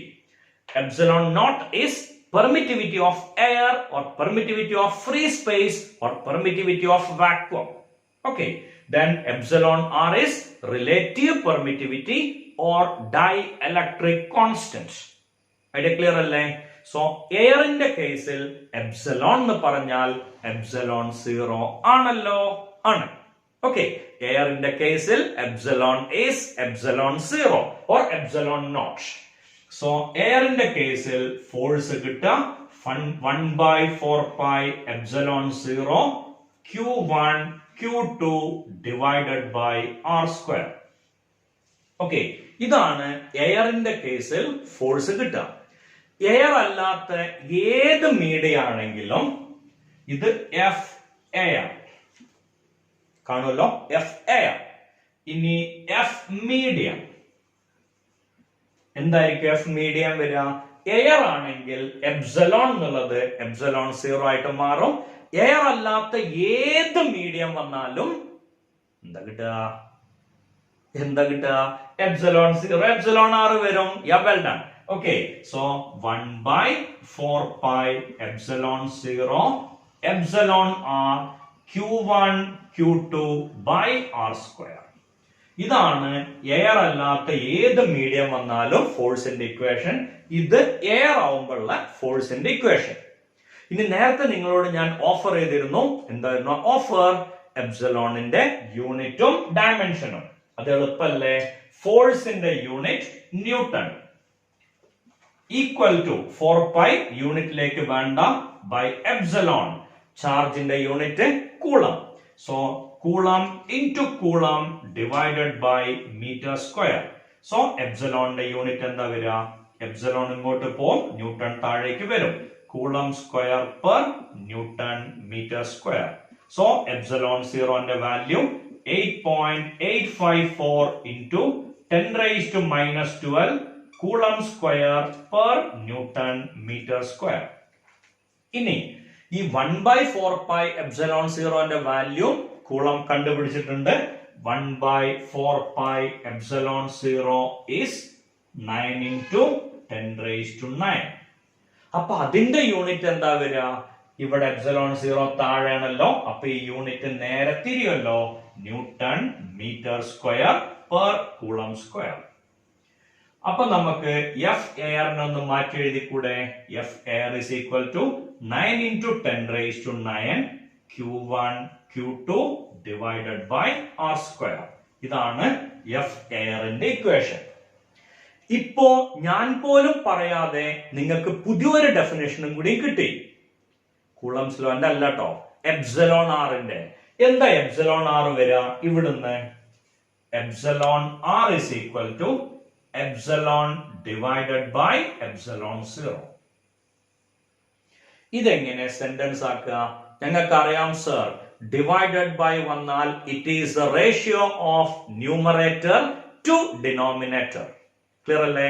Epsilon R is the ratio of, ഇതെന്താ സാധനം? Permittivity of the medium to, ഇതെന്താ സംഭവം? Permittivity of free space or air. Clear ആണോ? So relative permittivity is the ratio of permittivity of the medium to the permittivity of air. Got it? Relative permittivity or dielectric constant is the ratio of permittivity of the medium to the permittivity of free space. Idea കൃത്യമായിട്ട് മനസ്സിലായില്ലേ? ഇനി അതിനെ ഇത് വെച്ചിട്ടും എഴുതാട്ടോ. വെറുതെ ആലോചിച്ച് നോക്കിയേ, എന്തായിരിക്കും f air divided by f medium? രണ്ട് ക്വാണ്ടിറ്റി ഡിവൈഡ് ചെയ്യുമ്പോൾ ഒരേപോലെ വരുന്ന മുഴുവൻ വെട്ടിപ്പോവും. അങ്ങനെ വെട്ടിപ്പോകുമ്പോ നമുക്ക് എന്താ ഉത്തരം കിട്ടുക? വേറൊരു രീതി ചിന്തിച്ചാൽ മതി. ഈ ഇക്വേഷനിൽ ഞാൻ വെറുതെ ഒരു ബോക്സ് വരയ്ക്കാണ്. ഓക്കെ, അങ്ങനെ ഒരു ഓർഡറിലൊന്നും അല്ല കേട്ടോ. ഇതെന്താ സംഭവം? ഈ വരച്ച ബോക്സ് അല്ലേ എഫ് എയർ? അപ്പൊ അത്രയും ക്വാണ്ടിറ്റിനെ എഫ് എയർ എന്ന് എഴുതാലോ. അപ്പൊ നമുക്ക് പുതിയൊരു ഇക്വേഷൻ കിട്ടും. എന്തായിരിക്കും equation? F medium equal to f air divided by epsilon r. F medium equal to f air divided by epsilon r. അപ്പൊ നമുക്ക് പുതിയൊരു കാര്യം കിട്ടിയില്ലേ? എന്തായിരിക്കും ആ കാര്യം? എഫ് എയർ, രണ്ട് ചാർജുകളെ എയറിൽ വെക്കുമ്പോഴുള്ള ഫോഴ്സ് അതിനേക്കാൾ എപ്സിലോൺ ആർ ടൈംസ് റെഡ്യൂസ്ഡ് ആയിരിക്കും if they are placed in A medium. ഉറപ്പല്ലേ? ഇനി വെറുതെ ഒരു കേസ് ആലോചിച്ച് നോക്കൂ. അറീനിയസ് തിയറി ഓഫ് ഡിസോസിയേഷൻ എന്ന് പറഞ്ഞിട്ട് കെമിസ്ട്രിയിൽ പഠിച്ചൊരു തിയറി. ആ തിയറിന്റെ ലോജിക് അല്ലെങ്കിൽ ഐഡിയ എത്ര മാത്രമേ ഉള്ളൂ. ഒരു മെറ്റീരിയലിനെ അയണൈസ് ചെയ്യാൻ വേറെ ഒന്നും ചെയ്യേണ്ട, അതിന്റെ സൊല്യൂഷൻ ഉണ്ടാക്കിയാൽ മതി എന്നാണ്. ഓക്കെ, ഒരു മെറ്റീരിയലിനെ അയണൈസ് ചെയ്യാൻ ഏറ്റവും സിംപ്ലസ്റ്റ് വേ അതിന്റെ സൊല്യൂഷൻ ഉണ്ടാക്കുകയാണ്. ഏറ്റവും സിംപ്ലസ്റ്റ് എക്സാമ്പിൾ പറയാം. Na+Cl-, Na+ഉം Cl-ഉം ഇത് രണ്ടും കൂടെ എയറിലാവുമ്പോ ടൈറ്റ് ബൈൻഡിങ് ആണ്. ഓക്കെ, ടൈറ്റ് ബൈൻഡിങ് ആണ് എയറിലാവുമ്പോ. വെറുതെ ഒരു സംഖ്യ പറയാം. 820 ന്യൂട്ടൺ, 820 ന്യൂട്ടൺ ആണ് അത് നമ്മളുടെ ഫോഴ്സ്. വെറുതെ വിചാരിക്കട്ടെ, അങ്ങനെയൊന്നും അല്ലേ, ഞാൻ ഇപ്പൊ തോന്നിയൊരു സംഖ്യ പറഞ്ഞതാണ്, അല്ലെങ്കിൽ പറയാൻ എളുപ്പത്തിന്. സംഭവം നിങ്ങൾക്ക് മനസ്സിലാവും വളരെ പെട്ടെന്ന്. Na+Cl- എയറിലായിരുന്നെങ്കിൽ 820 ന്യൂട്ടൺ ആണ്. ഇത് വെള്ളത്തിലായാൽ എന്താ സംഭവിക്കുക? ഈ രണ്ട് അയോൺസ് Na+Cl- പറഞ്ഞ NaCl വെള്ളത്തിൽ കലക്കി കഴിഞ്ഞാൽ ഓക്കെ, ഫോഴ്സ് എത്ര ടൈംസ് റെഡ്യൂസ് ചെയ്യും? By epsilon R times. Epsilon ഞാൻ പറഞ്ഞത് 82 ആണ്. സോ 820 ഡിവൈഡഡ് ബൈ 82, 820 ന്യൂട്ടൺ എത്രയായിട്ട് റെഡ്യൂസ് ആവും? 10 ന്യൂട്ടൺ ആയിട്ട് റെഡ്യൂസ് ആവും. അങ്ങനെ റെഡ്യൂസ് ആവുമ്പോ പെട്ടെന്ന് സ്പ്ലിറ്റ് ആക്കാൻ പറ്റുന്ന ഉറപ്പല്ലേ? അപ്പൊ നമുക്ക് അതിനെ അയണൈസ് ചെയ്യാൻ പറ്റുമല്ലോ. ഈ പറഞ്ഞത് വരെ കൃത്യമായിട്ട് മനസ്സിലായിട്ടുണ്ടാവും എന്ന് പ്രതീക്ഷിക്കണം. ഐഡിയ ക്ലിയർ അല്ലേ? അപ്പോ ഈ വീഡിയോയിൽ നിങ്ങൾക്കുള്ള ആദ്യത്തെ അസൈൻമെന്റ് എന്താവും ഊഹിക്കാൻ പറ്റുമോ? No doubt, find the dimension of epsilon. Find the dimension of epsilon. Logic clear ആയില്ലേ? ഇനി കൂളംസ് ലോയില് ഒരു ഐഡിയയും കൂടി ഇൻട്രൊഡ്യൂസ് ചെയ്യാണ്. എന്ന് പറഞ്ഞാൽ നമുക്കറിയാം, രണ്ട് ചാർജുകൾ എയറിലായിരുന്നെങ്കിൽ Q1, Q2, ഈ രണ്ട് ചാർജുകൾ എയറിലാണെങ്കിൽ ഇതാണ് force. 1/4πε0 Q1 Q2 divided by r². ഇതേ രണ്ട് ചാർജ് മീഡിയത്തിലാണെങ്കിൽ ഇങ്ങനെ വരില്ലേ? 1/4πε0 εr Q1 Q2 by r². ഞാൻ ഇതിനൊന്ന് മാറ്റി എഴുതാണ്. F medium. So F medium equal to 1/4πε0 Q1 Q2 divided by √εr into r the whole square. എന്ത് മാറ്റാ വരുത്തിയാ മനസ്സിലായില്ലേ? ഇതിനെ √εr എന്ന് എഴുതി into r the whole square എന്ന് എഴുതി ചെയ്ത് നോക്കിയാൽ നമുക്ക് സെയിം ആൻസർ ആ കിട്ടുക. ഓക്കെ, ഇനി ഈ ക്വാണ്ടിറ്റിനെ വിളിക്കണ പേരാണ് effective distance. Effective distance is √εr into r. Okay, ഇനി ഇത് എന്തിനാണ് ഇങ്ങനെ പറയണെന്ന് ചോദിച്ചാൽ ഓക്കെ, വളരെ ഈസിയാണ്. ഒരു ക്വസ്റ്റ്യൻ നിങ്ങൾക്ക് വരാണ്. Q1 Q2 ഇതിന്റെ ഉള്ളില് കുറെ മീഡിയങ്ങൾ ഉണ്ട്. ഈ മീഡിയം D1 എന്നുള്ള ഡിസ്റ്റൻസിൽ ഇതിന്റെ ഡയലക്ട്രിക് കോൺസ്റ്റന്റ് K1. അടുത്ത മീഡിയം D2, ഡിസ്റ്റൻസ് D2 ആണ്, ഡയലക്ട്രിക് കോൺസ്റ്റന്റ് K2.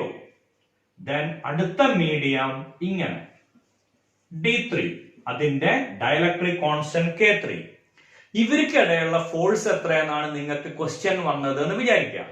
അതിന്റെ ആൻസർ ഇങ്ങനെയാണ് പറയാ: 1/4πε0 Q1 Q2 divided by √K1 into D1 plus √K2 into D2 plus √K3 into D3 the whole square. Effective distance in the square. So √εr into r ആണ് effective distance. അപ്പൊ ഇതുവരെയുള്ള effective distance √K1 into D1, ഇതുവരെയുള്ള effective distance √K2 into D2, ഇതുവരെയുള്ള effective distance √K3 into D3. അങ്ങനെ ഇനി എത്ര media ഉണ്ടെങ്കിലും നീങ്ങിപ്പോവല്ലോ, സംശയമൊന്നുമില്ലല്ലോ. ഇതിന്റെ ഒരു പ്രോബ്ലം നമ്മളെ കേരള എൻട്രൻസിൽ ചോദിച്ചിരുന്നു, പിന്നീട് പറയും. ഓക്കെ, ഇനി നമ്മള് ലോ പറഞ്ഞു. ലോ കൃത്യമായിട്ട് നിങ്ങൾക്ക് മനസ്സിലായി. ആദ്യം നമുക്ക് അപ്ലിക്കേഷൻ ലെവലിൽ നിന്ന് സ്റ്റാർട്ട് ചെയ്യാലോ. ഓക്കെ, ആദ്യം പറയാം കൂളംസ് ലോന്റെ സ്പെസിഫിക്കേഷൻ. എന്തൊക്കെയാണ് കൂളംസ് ലോന്റെ പ്രത്യേകതകൾ? ഒന്നാമത്തെ, കൂളംസ് ലോ എന്ന് പറയുന്നത് കൺസർവേറ്റീവ് ഫോഴ്സ് ആണ്. കൂളംസ് ലോ ഈസ് കൺസർവേറ്റീവ് എന്ന് പറഞ്ഞ ഇറ്റ് ഈസ് എന്താണ്? കൺസർവേറ്റീവ് ഫോഴ്സിന്റെ മീനിങ് എന്തായിരുന്നു? ഇറ്റ് ഈസ് ഇൻഡിപെൻഡന്റ് ഓഫ്, കഴിഞ്ഞ വർഷം പഠിച്ചതല്ലേ, it is independent of the path in between the charges. Okay, gravitational force conservative ആണ്, അതേപോലെ കൂളംബ് ഫോഴ്സ് തന്നെയാണ് കൺസർവേറ്റീവ് ആണ്. രണ്ടാമത്തെ പ്രത്യേകത, ഇറ്റ് ഈസ് സെൻട്രൽ ഫോഴ്സ് എന്ന് പറഞ്ഞ ഒന്നുകിൽ സെന്ററിലേക്ക് അല്ലെങ്കിൽ പുറത്തേക്ക്, ഈ രണ്ട് രീതിയിലെ ഫോഴ്സ് ആക്ട് ചെയ്യുള്ളൂ. either towards center or away from the center. ഇതിന്റെ സെന്റർ ഇവിടെയാണ് വരയ്ക്കണമെങ്കിൽ ഈ ഡിസ്റ്റൻസ് വരയ്ക്കുമ്പോ ഇതിന്റെ സെന്റർ ടു സെന്റർ ആണ്, ഞാൻ അറിയാണ്ട് വിട്ടുപോണതാണ്. ഓക്കെ, സോ ഒന്നുകിൽ സെന്ററിലേക്കായിരിക്കും ഫോഴ്സ്, അട്രാക്ഷൻ ആണെങ്കിൽ, അല്ല റിപ്പൽഷൻ ആണെങ്കിൽ പുറത്തേക്കായിരിക്കും ഫോഴ്സ്. ഐഡിയ ക്ലിയർ അല്ലേ? സംശയമൊന്നും ഇല്ലല്ലോ പറഞ്ഞത്? ഓക്കെ, സോ ഒന്നുകിൽ സെന്ററിലേക്ക് അല്ലെങ്കിൽ സെന്ററിന് പുറത്തേക്ക്. So it is central force. അടുത്തത്, it is only applicable to point charges. It is applicable to point charges. Coulomb's law is applicable to point charges. രണ്ട് പോയിന്റ് ചാർജുകൾക്കിടയിൽ മാത്രമാണ് എന്ത് ഒബേ ചെയ്യുക? കൂളംസ് ലോ ഒബേ ചെയ്യാം. ഐഡിയ ക്ലിയർ അല്ലേ? ഇനി വേണമെങ്കിൽ specification എന്ന് പറയാം, വേണമെങ്കിൽ ലിമിറ്റേഷൻസ് എന്ന് പറയാം. Okay, it is valid up to a distance 10 raised to minus 15 meter. തെറ്റിദ്ധരിക്കരുത്. Below this length, Coulomb's law is not valid now. Okay, below this length, Coulomb's law is not valid. ഈ ഡിസ്റ്റൻസിന്റെ speciality നമുക്കറിയാം. It is the radius of nucleus. ന്യൂക്ലിയസിന്റെ ഉള്ളിൽ nuclear force നമ്മൾ already പഠിച്ചിട്ടുണ്ട്, charge independent ആണ്. Okay, so ഈ ഡിസ്റ്റൻസിന്റെ ഉള്ളിൽ രണ്ട് ചാർജുകൾക്കിടയിൽ എന്ത് ഒബേ ചെയ്യില്ല? കൂളംസ് ലോ ഒബേ ചെയ്യില്ല. അവിടെ ആക്ട് ചെയ്യുക ന്യൂക്ലിയർ ഫോഴ്സ് ആണ്. അത് വേണമെങ്കിൽ കൂളംസ് ലോന്റെ ലിമിറ്റേഷൻ ആയിട്ടും പറയാം. ഓക്കെ, അതേപോലെ തന്നെ അടുത്തൊരു ലിമിറ്റേഷൻ ആയിട്ട് പറയാം. എന്താണ്? If there are large number of charges we cannot use Coulomb's law. Microscopic ലെവലിൽ മാത്രമേ കൂളംസ് ലോ ഒബേ ചെയ്യുള്ളൂ. അതല്ലാതെ ഒരു വലിയ കണ്ടക്ടർ അല്ലെങ്കിൽ വലിയ ഷീറ്റ് ഇങ്ങനത്തെ കേസ് വരുമ്പോൾ കൂളംസ് ലോ അല്ല യൂസ് ചെയ്യുക. ഈ ചാപ്റ്റർ തന്നെ നമ്മൾ പറയും ഗോസ് തിയറം എന്ന് പറഞ്ഞ പുതിയൊരു ലോ ആണ് ഇതിനു വേണ്ടി യൂസ് ചെയ്യാം. ഓക്കെ, അപ്പൊ അത് നിങ്ങൾക്ക് ലിമിറ്റേഷൻ ആയിട്ട് പറയാം, സ്പെസിഫിക്കേഷൻ ആയിട്ടും പറയാം. ഐഡിയ ക്ലിയർ ആണല്ലോ? ഇനി അടുത്ത ഏരിയക്ക് 4 question in A particular slot. Okay, അതിലെ 2 എണ്ണം ഞാൻ പറയും, 2 എണ്ണം അടുത്ത അസൈൻമെന്റ് ആയിരിക്കും. ക്ലിയർ? 2 എണ്ണം ഞാൻ പറയും, 2 എണ്ണം നിങ്ങൾ ചെയ്യും. ക്വസ്റ്റ്യൻ ഇതാണ്: if Q1 Q2 in a system Q1 Q2 is less than 0, the force in the system is dash. രണ്ടാമത്തെ, in a system Q1 Q2 greater than 0, the force in the system is dash. മൂന്നാമത്തെ, in a system Q1 plus Q2 equal to 0, the force in the system is dash. In a system Q1 minus Q2 equal to 0, the force in the system is dash. നമ്മൾ fill ചെയ്യേണ്ടത് attractive or repulsive or no force എന്നാണ്. 4 ക്വസ്റ്റ്യനും ഒരിക്കൽ കൂടെ നോക്കിക്കോളൂ. In a system Q1 Q2 less than 0, the force in the system is dash. In a system Q1 into Q2 greater than 0, the force in the system is dash. In a system Q1 plus Q2 equal to 0, the force in the system is dash. In a system Q1 minus Q2 equal to 0, the force in the system is dash. Answer നിങ്ങൾക്ക് തന്നെ പറയാം. എന്തായിരിക്കും എന്റെ answer വരിക? Clear ആയില്ല sir? ഒന്നും കൂടെ ആലോചിച്ചോളൂ. Okay, ഒരു സിസ്റ്റത്തിൽ 2 ചാർജുകൾ ഉണ്ട്, രണ്ടിനെയും ഗുണിച്ചാൽ ലെസ് ദാൻ 0 കിട്ടുമെങ്കിൽ ആ സിസ്റ്റത്തിലെ ഫോഴ്സ് എന്തായിരിക്കും? അട്രാക്റ്റീവോ റിപ്പൾസീവോ? ഇതിന്റെ സ്പെഷ്യാലിറ്റി 1 കിട്ടിയാൽ 4 കിട്ടും. അപ്പൊ വേണമെങ്കിൽ നിങ്ങൾക്ക് 3 അസൈൻമെന്റ് തരാവുന്നതാണ്. ഓക്കെ, പക്ഷെ ഞാൻ 2 തരുന്നുള്ളൂ. 2 ഞാൻ ചെയ്തുതരാം. 50-50 അതാണല്ലോ നല്ലത്. ഓക്കെ, സോ വളരെ simple. Q1 into Q2 less than 0. അങ്ങനെയാണെങ്കിൽ എപ്പോഴാ രണ്ട് സംഖ്യകൾ ഗുണിക്കുമ്പോ ലെസ് ദാൻ 0 വരാം? Less than 0 means negative. രണ്ട് സംഖ്യ ഗുണിക്കുമ്പോൾ നെഗറ്റീവ് വരാം. ഒരാള് പോസിറ്റീവും ഒരാള് നെഗറ്റീവും. അങ്ങനെയാണെങ്കിൽ അവർക്കിടയിൽ എന്ത് ഫോഴ്സ് ഉണ്ടാവുക? ആ സർ ക്ലിയർ ആയി, അതന്നെ അട്രാക്റ്റീവ്. ഉറപ്പല്ലേ? അങ്ങനെയാണെങ്കിൽ Q1 Q2 ഗ്രേറ്റർ ദാൻ 0 ആവുമ്പോ അവർക്കിടയിലുള്ള ഫോഴ്സ് എന്താവും? രണ്ട് സംഖ്യകൾ ഗുണിക്കുമ്പോ ഗ്രേറ്റർ ദാൻ 0 മീൻസ് പോസിറ്റീവ് വരണമെങ്കിൽ ഒന്നുകിൽ രണ്ടും നെഗറ്റീവ് ആവണം, അല്ലെങ്കിൽ രണ്ടും പോസിറ്റീവ് ആവണം. അങ്ങനെയാണെങ്കിൽ the force in the system will be repulsive. Okay, ബാക്കി രണ്ടെണ്ണം നിങ്ങൾക്ക് തരുന്നു as an assignment. ഈ രണ്ടെണ്ണത്തിലെ ഫോഴ്സ് എന്താന്ന് എഴുതാം, ഈ രണ്ടെണ്ണത്തിലെ ഫോഴ്സ് എന്താന്ന് എഴുതാം. ആദ്യത്തെ രണ്ടെണ്ണം ക്ലിയർ ആണെങ്കിൽ അടുത്ത രണ്ടെണ്ണത്തിന്റെ ആൻസർ നിങ്ങൾക്ക് വളരെ ഈസി ആയിട്ട് കിട്ടുമല്ലോ. ഓക്കെ, അപ്പൊ കൂളംസ് ലോ ക്ലിയർ ആണ്. പക്ഷെ എന്റെ സംശയം തീർന്നിട്ടില്ല. നമുക്കറിയാലോ ഫോഴ്സിന്റെ ഇക്വേഷൻ 1/4πε0 Q1 Q2 R². ഈ ഫോഴ്സ് എന്ത് ക്വാണ്ടിറ്റിയാ? സ്കേലാർ ക്വാണ്ടിറ്റി ആണോ വെക്റ്റർ ക്വാണ്ടിറ്റി ആണോ? ഫോഴ്സ് വെക്റ്റർ ആണ്, ഉറപ്പാണല്ലോ. അപ്പോ ഇവിടെ ആക്ട് ചെയ്യണ ഫോഴ്സ് അല്ലെങ്കിൽ ഈ എഴുതിയ ഫോഴ്സ് സ്കേലാർ ആണോ വെക്റ്റർ ആണോ? അതിപ്പോ ഫോഴ്സ് വെക്റ്റർ ആണല്ലോ. ആണ്. ഈ ഫോഴ്സ് ഒന്നാമത്തെ ചാർജുമ്പിലാണോ രണ്ടാമത്തെ ചാർജുമ്പിലാണോ ആക്ട് ചെയ്യാം? ഈ ഫോഴ്സിന് ഒരു കുഴപ്പമുണ്ട്. ആരുടെ മേത്താണ് ഫോഴ്സ് കൊടുക്കണമെന്ന് വ്യക്തമായിട്ട് പറയണം. ഫോഴ്സിന്റെ കേസിൽ ആരുടെ മേത്ത് ഫോഴ്സ് ആക്ട് ചെയ്യണോ എന്നുള്ളത് കൃത്യമായിട്ട് നമ്മൾ എന്ത് ചെയ്യണം? എക്സ്പ്ലെയിൻ ചെയ്യണം.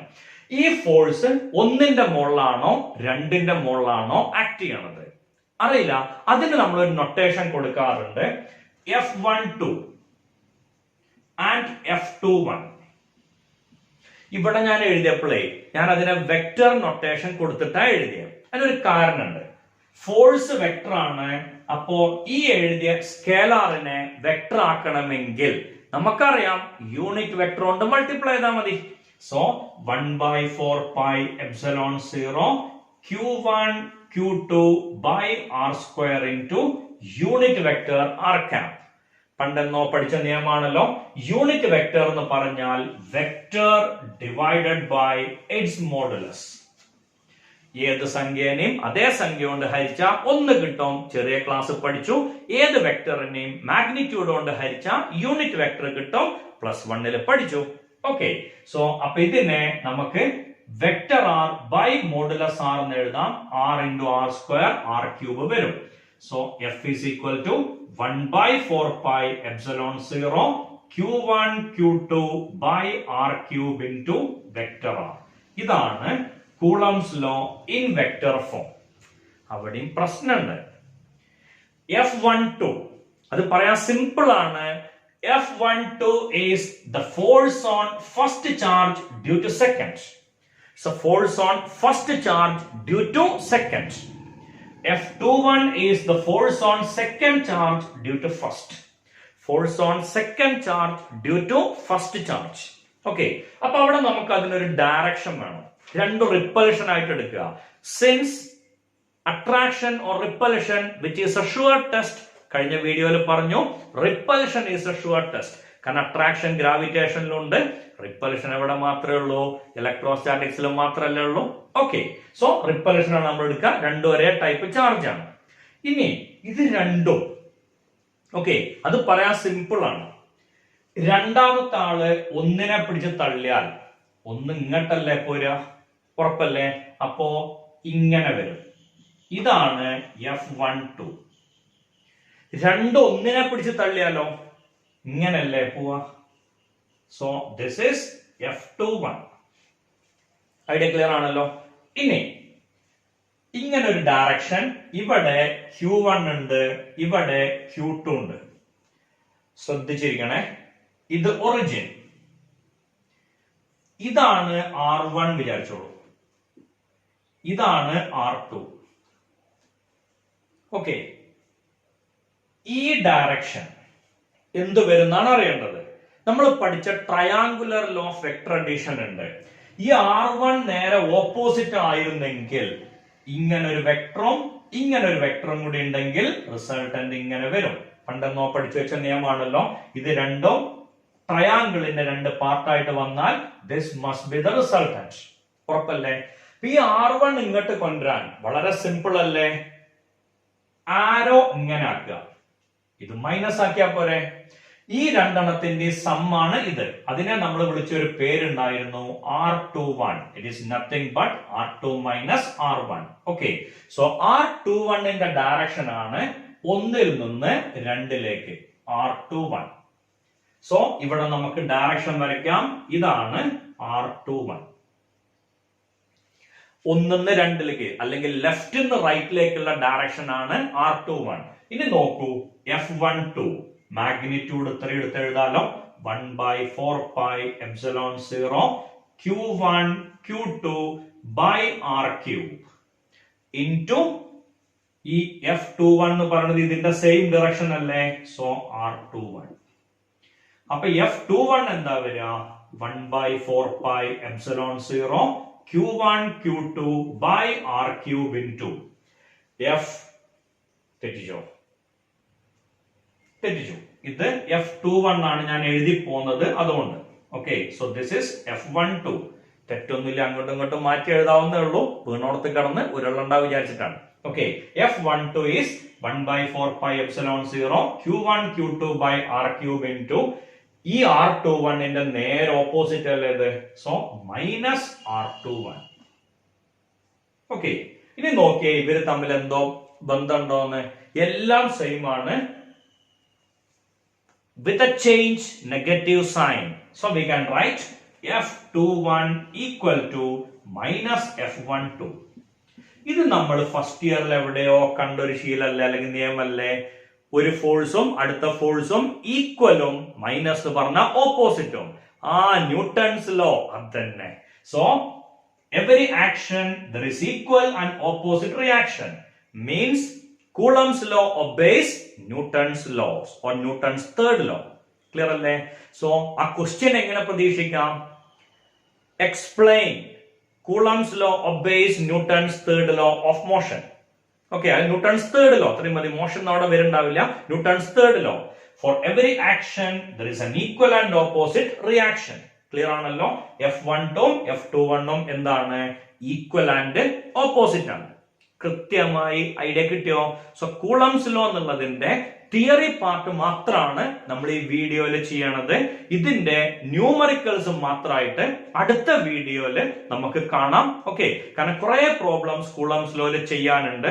അതിന്റെ ഒരു ലോജിക് നമുക്ക് കിട്ടിയാൽ സെക്കൻഡ് ഇയർ സിലബസ് ഏതാണ്ട് നമ്മളെ കയ്യിൽ നിൽക്കും. സെക്കൻഡ് ഇയർ ഫുൾ നല്ലട്ടോ. ആദ്യത്തെ പാർട്ട് എന്ന് പറഞ്ഞാൽ ഇലക്ട്രോ മാഗ്നറ്റിക്സിൽ അത്യാവശ്യമുള്ളതാണ് കൂളംസ് ലോ.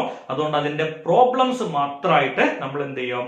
അടുത്ത വീഡിയോ ചെയ്യും. ആ വീഡിയോ ഉടൻ ഇറങ്ങും. ഓക്കെ, ആദ്യം തിയറി പഠിക്കാം, പിന്നെ ന്യൂമറിക്കൽ പ്രോബ്ലം ചെയ്യാന്നുള്ളതാണ്. ക്ലിയർ ആണല്ലോ? ഈ പറഞ്ഞത് വരെ കൃത്യമായിട്ട് മനസ്സിലായിട്ടുണ്ടാവുമെന്ന് പ്രതീക്ഷിക്കണം. ഇനി എന്റെ ബേസിക് ആയിട്ടുള്ള കുറച്ചെണ്ണം.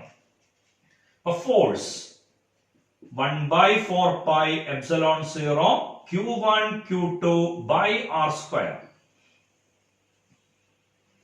ഓക്കെ, ശരിയല്ലേ? 1/4πε0 Q1 Q2 by R². Idea clear ആണല്ലോ? ഓക്കെ, ഇതില് കാര്യങ്ങൾ നമുക്കറിയാം. ഇങ്ങനെ എഴുതിയാൽ അതെന്തായിരിക്കണം? ഫോഴ്സ് ഇൻ എയർ ആയിരിക്കും. ഉറപ്പാണല്ലോ? ഞാൻ ക്വസ്റ്റ്യൻ എങ്ങനെയാണ്? ഒരു ക്വസ്റ്റ്യൻ ഞാൻ ചെയ്യും, അടുത്ത ക്വസ്റ്റ്യൻ നിങ്ങൾക്ക് അസൈൻമെന്റ് ആയിട്ട് തരും.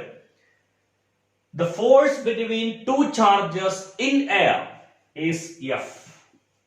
The force between two charges in air is F. If the charges are doubled, distance between them is halved. Find the new force. The force between two charges in air is F. The charges are doubled and distance between them is halved. Find the new force. ഇതാണല്ലോ എയറിൽ ഇരിക്കുമ്പോഴുള്ള force. ഇനി മീഡിയത്തിലാവുമ്പോ, sorry, പുതിയ case വരുമ്പോ 1/4πε0. ഒന്നാമത്തെ charge 2q നാവും, രണ്ടാമത്തെ ചാർജും 2q നാവും, ഡിവൈഡഡ് ബൈ R² by 4. അതെവിടുന്ന 4 വന്ന് r/2 ഹോൾ സ്ക്വയർ. ഈ 4 കൂടെ മേലേക്ക് പോവും. ഇവിടെ 2 ഉണ്ട്, ഇവിടെ 2 ഉണ്ട്. 4 കൂടെ മേലേക്ക് വരുമ്പോ 2 into 2 into 4 16. So we will get the answer f dash is equal to 16f. Okay, so നിങ്ങൾ അസൈൻമെന്റിലെ മൂന്നാമത്തെ ക്വസ്റ്റ്യൻ തീർന്നു. അതിന്റെ മുന്നേ ഈ ക്വസ്റ്റ്യൻ ക്ലിയർ അല്ലേ? Charges are doubled and distance between them is half. Find the new force. ഇതാണ് question. Okay, answer ഇതാണ്. ഓരോ ചാർജും ഡബിൾ ചെയ്യും, ഡിസ്റ്റൻസ് ഹാഫ് ആവും. അങ്ങനെ വരുമ്പോ നമുക്ക് ഫോഴ്സ് കിട്ടുക 16f എന്നാണ്. ക്ലിയർ അല്ലേ? പ്രശ്നങ്ങളൊന്നും ഇല്ല എന്ന് പ്രതീക്ഷിക്കണം. ഓക്കെ, ഇനി നിങ്ങൾക്കുള്ള അസൈൻമെന്റിലെ മൂന്നാമത്തെ question. Two charges separated by a distance r in air is f.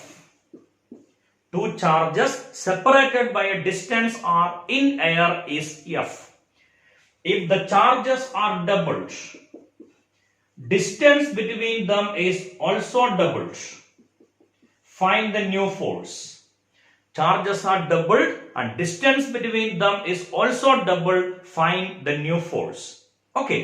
So, Coulomb's law എന്ന ഈ വീഡിയോ അല്ലെങ്കിൽ ഈ രാജ്യത്തേക്കുള്ള നമ്മുടെ യാത്ര ഇവിടെ അവസാനിപ്പിക്കുകയാണ്. Coulomb's law എന്ന സുന്ദരമായ ഗാർഡൻ നിങ്ങൾക്ക് ഇഷ്ടമായിട്ടുണ്ടാവും എന്ന് പ്രതീക്ഷിക്കണോ? ഓക്കെ, Coulomb's lawന്റെ പ്രോബ്ലം സെഷൻ അടുത്ത വീഡിയോയിൽ നമുക്ക് ഡീൽ ചെയ്യാം. ന്യൂമറിക്കൽ അതേപോലെ തന്നെ ആ രീതിയിലുള്ള പ്രോബ്ലംസ്, ന്യൂമറിക്കലും അല്ലാത്തതുമായ പ്രോബ്ലംസ്, അത് നമ്മൾ അടുത്ത വീഡിയോയിൽ ചെയ്യും. അതിനായിട്ട് ഒരു സെപ്പറേറ്റ് വീഡിയോ തന്നെ നമുക്ക് കാണാം. ഓക്കെ, സോ ഈ വീഡിയോ ഇവിടെ നിർത്തുന്നു. എന്റെ വീഡിയോ കണ്ട് നിങ്ങൾക്ക് ഇഷ്ടമായെങ്കിൽ ഈ വീഡിയോ അല്ലെങ്കിൽ എന്റെ ചാനൽ നിങ്ങൾ സബ്സ്ക്രൈബ് ചെയ്യുക, ലൈക്ക് ചെയ്യുക. നിങ്ങൾക്ക് തോന്നുന്ന കമന്റുകൾ കമന്റ് ബോക്സിൽ ഇടുക. ആ കമന്റ് ബോക്സിൽ വരുന്ന കമന്റുകളാണ് എനിക്ക് അടുത്ത മോഡിഫിക്കേഷൻസ് ഉണ്ടാക്കുന്നതിന് വേണ്ടി എനിക്ക് എനർജി നൽകണത് അല്ലെങ്കിൽ എന്തൂസിയാസം നൽകണത്. നിങ്ങളുടെ കമന്റുകൾ എന്നെ ഒരുപാട് എൻകറേജ് ചെയ്യും. അതുകൊണ്ട് തന്നെ അതിൽ നിങ്ങൾക്ക് തോന്നുന്ന കമന്റുകൾ പ്ലേസ് ചെയ്യാം. ഓക്കെ, അതേപോലെ നിങ്ങളുടെ ഏറ്റവും നല്ല സുഹൃത്തുക്കൾക്ക് ഈ വീഡിയോ ഷെയർ ചെയ്യാം. ഇത്രയാണ് ഈ വീഡിയോയിൽ പറയാനുള്ളത്. Thank you.